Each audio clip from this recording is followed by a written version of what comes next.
जहां भारत, नेपाल और बांग्लादेश में जेन ज़ी सियासी तारीख के नए बाब लिख रही है, वहीं पाकिस्तान में ये नस्ल सिर्फ कीबोर्ड वॉरियर का किरदार अदा करती नजर आती है।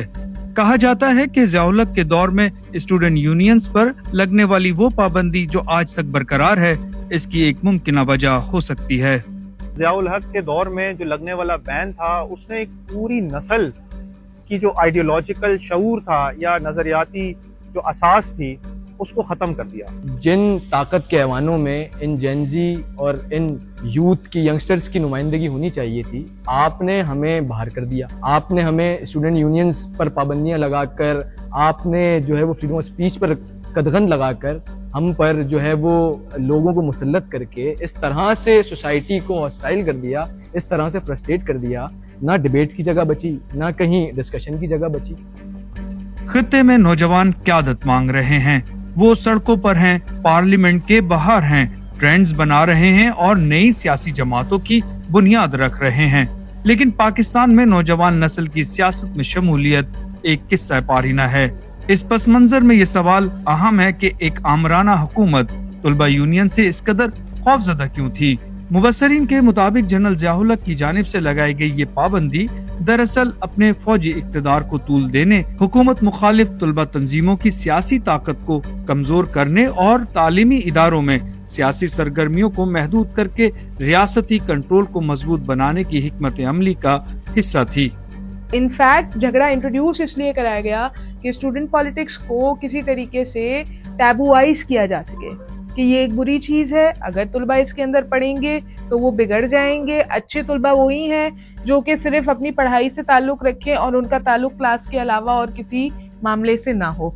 तो ये जो एक अच्छे तुलबा की जो एक इमेज प्रोपेगेट की गई, ये वो इमेज थी जो आज हमारी नस्ल को, जेन ज़ी को खास तौर से सबसे ज्यादा जो है वो उसने नुकसान पहुंचाया है। जितने एहतजाज होते हैं, जितनी मूवमेंट्स बनती हैं, उनके लिए एक सियासी शऊर का होना बहुत ज़रूरी है। और सियासी शऊर से मुराद ये है कि ये एक प्रोसेस है, ये कोई इवेंट नहीं है जो कि दिहाइयों तक पनपता है और उसके बाद जाके कहीं उसका ज़हूर आता है। पाकिस्तान में जेन ज़ी पे ये जुल्म है, मैं ये समझता हूँ कि 83-84 के बाद से जो स्टूडेंट यूनियंस बैन है, जेन ज़ी क्या मिलेनियल्स ने भी कोई सियासत देखी यूनिवर्सिटीज़ के अंदर, ना सड़कों पर कोई लेबर यूनियंस थी। अब जब जेन ज़ी सोशल मीडिया के थ्रू या किसी इशू को देखते हैं तो वो बहुत सरफेस लेवल पे देखते हैं और उससे जेन ज़ी नहीं देखते। बल्कि मैं समझता हूँ कि 90s में पैदा होने वाला हर बच्चा जो इस वक्त बड़ा है या छोटा है, 90s से ऑनवर्ड्स, उसकी नज़र में सियासत का जो ताल्लुक है वो ऑर्गेनाइजिंग से ज़्यादा एक्टिविज्म पर है। शायद यही वजह है कि पाकिस्तान में सियासी तरबियत के बगैर परवान चढ़ने वाली जेन ज़ी, उसकी आवाज़ तो है लेकिन प्लेटफॉर्म नहीं। यही वजह है कि उनका एहतजाज सड़कों पर नहीं बल्कि हैशटैग और ट्रेंड्स में गूंजता है। वो सियासत जो कि झगड़ा नहीं है, वो कैंपसेस के ऊपर वापस जाए। वो सियासत जो कि डिबेट है, जिसकी इस वक्त हमें अपने तालीमी इदारों में बहुत अशद ज़रूरत है, जिसका बहाल होना बहुत ज़रूरी है हमारी जेन ज़ी के लिए भी और जेन ज़ी के आने वाली जो जनरेशंस हैं उनके लिए भी। पाकिस्तान की जामियात कभी सियासी शऊर की नर्सरियां थीं, जहां इख्तलाफ राय सिखाया जाता था, जहां क़यादत जन्म लेती थी, जहां नौजवान अपने मुस्तकबिल के फैसले खुद करते थे। लेकिन 1984 के बाद पैदा होने वाली नस्लें एक ऐसे तालीमी माहौल में परवान चढ़ी जहां सियासत जुर्म बन गई और सवाल उठाना खतरा।